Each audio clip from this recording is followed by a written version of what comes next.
Welcome back, everyone.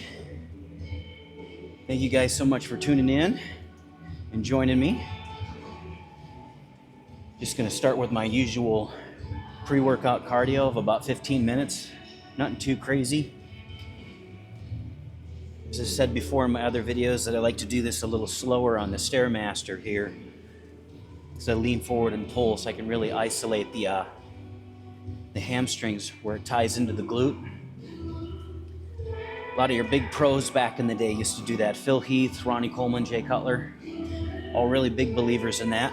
Wanted to talk a little bit about my dieting tonight in regards to how I've lost about 65 pounds over the last few years. Is just trying to stay in a slight calorie deficit. And a lot of my knowledge that I ended up gaining in regards to the topic was based off of Greg Doucette, where he was all about calories in, calories out. You have to burn more than what you take in. And even when your body is at rest, you're still burning a certain amount of calories. Now, for me, I generally don't burn a lot of calories, just genetics, unless I'm doing a lot more activity. Around 2,000 calories is my maintenance level, maybe a little higher than that. If I eat too much more than 2,000 calories, I gradually start increasing body fat levels again. Just my genetics. I'll hear some people say that it's not enough calories. And well, it's just genetics. Some people can eat a lot more calories than that and they don't gain body fat.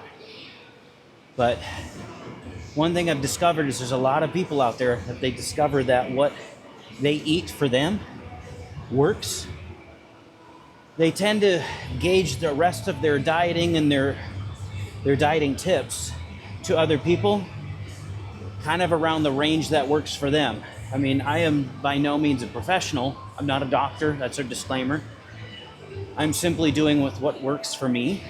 When I keep my levels around 1,800 to 1,500 a day, and then whatever cardio I do, whatever it says that I burned, I take off 50% of that.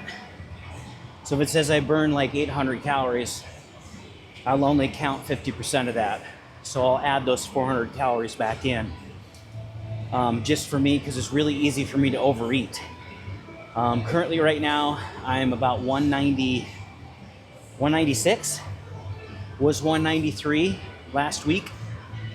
And sometimes there's certain days where you really have to fight yourself to tell yourself no. And it can be difficult, especially if you don't have a goal in mind.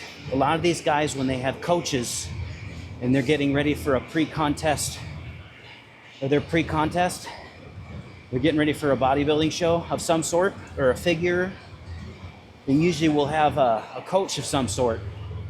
Or even if they don't, they have deadlines for themselves, goals for themselves. Because you can ask a lot of people, it's like, why do you work out? Why are you doing cardio? And they say, well, I want to be healthy. I'm like, hey, that's the most important thing. It really is. And unless you have if you have an old school work ethic, you'll probably be able to pull yourself through with that. A lot of the bodybuilders of old, it was just chicken, broccoli, and rice, and some of the old time disgusting, gross protein drinks that were rather unpleasant. And they could just push through it. Now, things are a lot easier to where we don't have to suffer like they did. We can eat foods that taste better. We all know that if you're having chicken, broccoli, and rice, there's a lot of things you can do to change it up. Different seasonings, different spices. You take your chicken breast, you cut it in half, you put each half in a Ziploc bag, and you use like a meat hammer, flatten it out, and you can flash fry it really quick. I love doing that with chicken breasts, or even slicing it up into tenders, even though it's still chicken breast meat, and using a variation of low-calorie sauces and spices. Making your rice. Instead of using water, you can use chicken stock as a very simple way to get your rice to taste better. Yeah, it might have a little bit more sodium. If you're worried about your sodium levels, you can also get a lower sodium chicken broth. And it really can be night and day difference to what your food tastes like. So anyways, going back to what I was saying. Sorry if I go off on a bunch of rabbit trails, but you guys know me if you watch me long enough. I try to reel everything back in on point to where everything that I've researched and studied is at 3,500 calories equals 1 pound of body fat. So if you are dividing that by your week, 3,500 divided by 7, you'll get 500 calories, right? So if you're eating 500 calories less a day, and obviously if you're eating so far ahead of in a bulk, in a surplus, it's probably not going to make much of a difference. You won't gain body fat as quickly as you would. But if you're at maintenance level, say for me about 2,000 calories, and I drop 500 calories and I stay there, and I'm very careful about adding back in calories to eat based off of the activities I've done for the day, you'll gradually start to lose body fat. And I think it's about 1 pound a week. So when I bounce back and forth, I'll have days that are higher than the other. So I'm still getting used to 1,500 calories. So a lot of people out there saying that's not enough calories. Well, they probably can eat a lot more than me. It's like, when you look at the cream of the crop, the people of today on social media, like Sam Sulek, Jay Cutler, Ronnie Coleman, they had to force feed themselves to actually gain mass. Still very muscular. Jay Cutler, even before he ever started, was helping his family out in the construction business, dealing with cement, and very muscular, very lean, not like an ectomorph. And so, and Tom Platz is another person like that, to where naturally very lean, fairly muscular. And I've seen a few people like that back in the day. They just had a hard time putting on body fat, but they put on muscle easy. You know, for me, I'd put on muscle easy, but I would put on just as much body fat or more compared to the muscle I'd put on. So back in the day when I was really bulking up, trying to eat between 6 to 10 meals a day, and half of those are like protein drinks or snacks mixed in there, I was gradually getting heavier. Made it a lot harder. But yeah, naturally when I try to eat like that, I wanted to try to imitate my heroes. And if you have a lower metabolism like me, unless you're doing a lot of cardio, you're gradually going to get heavier and heavier, and that's exactly what happened to me. So even though I was training like a workhorse, 1 to 2 hours at a time, I gained a lot of muscle, but I gained a lot of body fat. And so you have to play it by ear.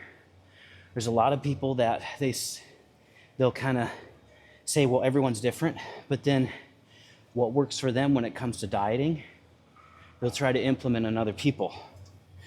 So when I see stuff that Jay Cutler puts out there, it's like he varies his diet plans based on similarities to what worked for him.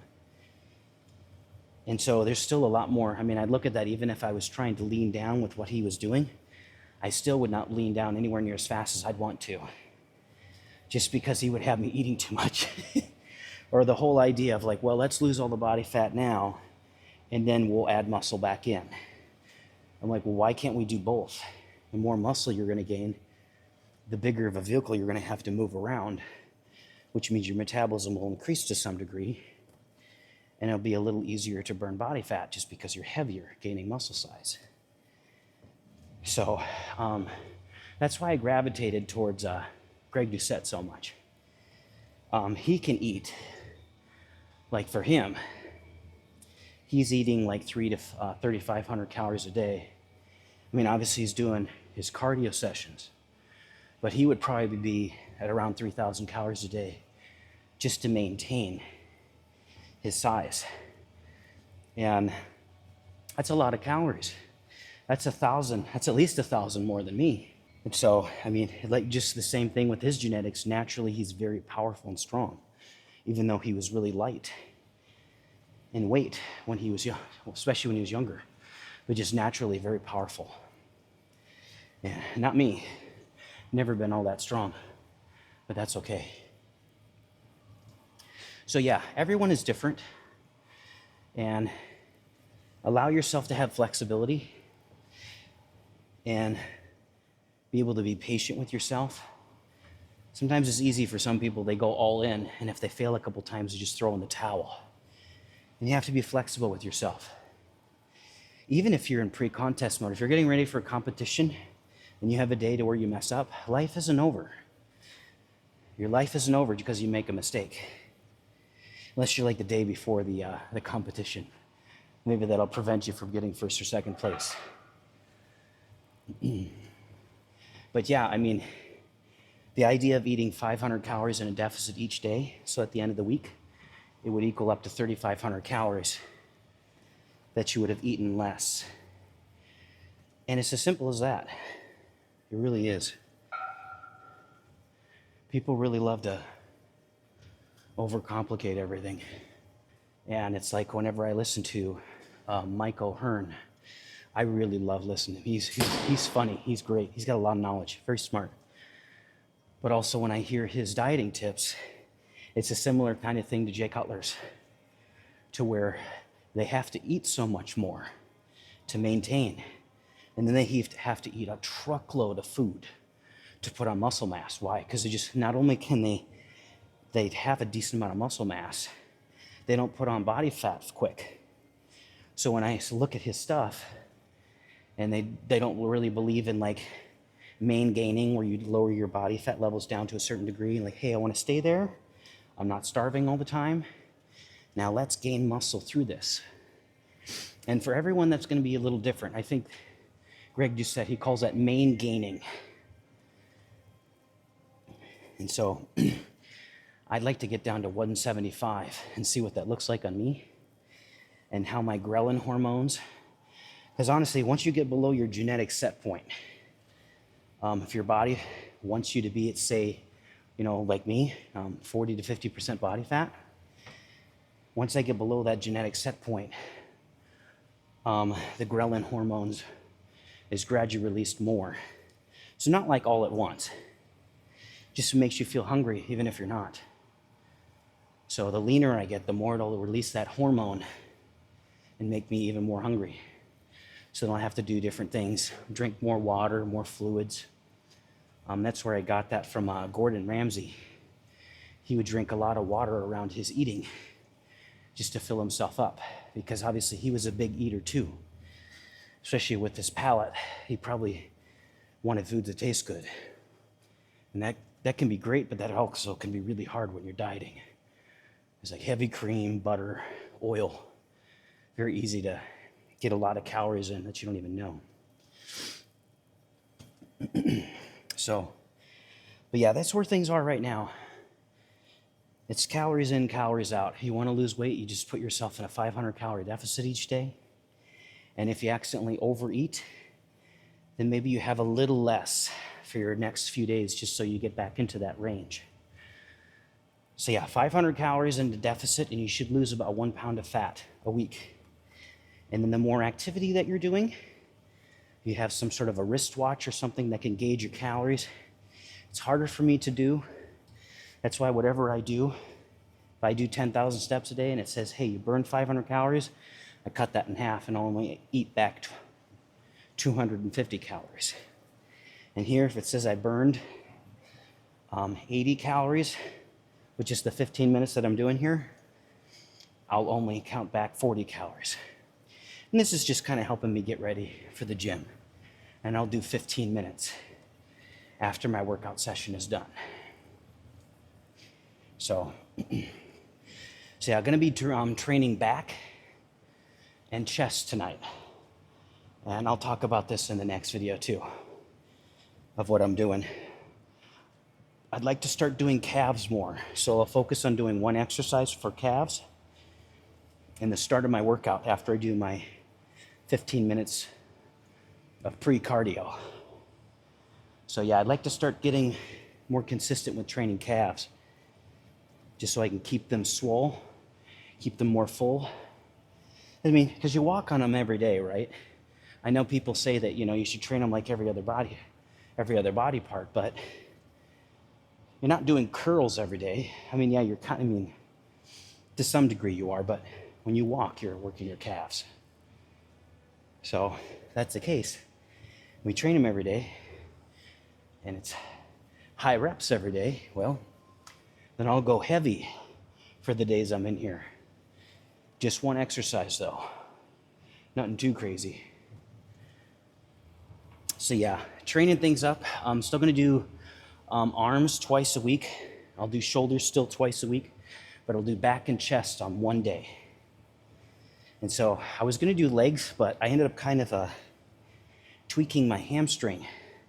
I could feel that the tie-in that goes right underneath the back of my knee, closest to the inner part of the thigh, that when I would put my legs close together, as if you're doing like a side pose to where you would try to flex your leg bicep, when I would curl the leg up and go back down, I could feel like a slight little pop within the fibers. Not like it was tearing, but just like stuff was rubbing against each other. So you could feel like a tink, tink as you were curling your leg and flexing it. So I wasn't sure if it was because I started to do the stair climber more, or what. So I decided to take a couple days off there, because the leg workout was going to be my next one. So, but yeah, we'll try to do calves every day that we're in here, one exercise. Not sure how many sets, and I'll just keep bouncing back. So one day standing, next day seated. Might do it on the leg press one over there too. It just takes a lot longer to load that thing up, because it go pretty heavy. And so yeah, I'm gonna start talking quite a bit more about what I'm doing throughout my cardio sessions, and we'll probably do less stuff in the car. Have a little bit more of a topic we could focus on, like the calories in, calories out. That's been my whole approach to my dieting journey. So it's like as you slowly do it, it becomes a lifestyle. And that's the biggest thing. A lot of these guys can do like 2 sessions of cardio a day and eat nothing but salad and chicken and broccoli. But you're probably not going to be able to live that way consistently. You're going to want to have days that seem a little bit more normal. So that's why I want to just slowly do this, turn it into a lifestyle. And then once I get to the desired level of body fat, then I will reevaluate everything. And then my next series will basically be on how I stay lean. So this series is getting ripped. The next one will be how I stay lean, or some variation of that. And then that'll turn into a lot more fun, because then we'll do day in the lives of showing you guys exactly what I eat. We can probably do a day in the life now, but the channel's still pretty small. We can probably just talk about it. And so varying things up here now and trying to do cardio sessions in the videos, even though we were already doing them, either before the workout or earlier in the day. I really like doing the stairs though. So, all right, I'll catch you guys in a few minutes.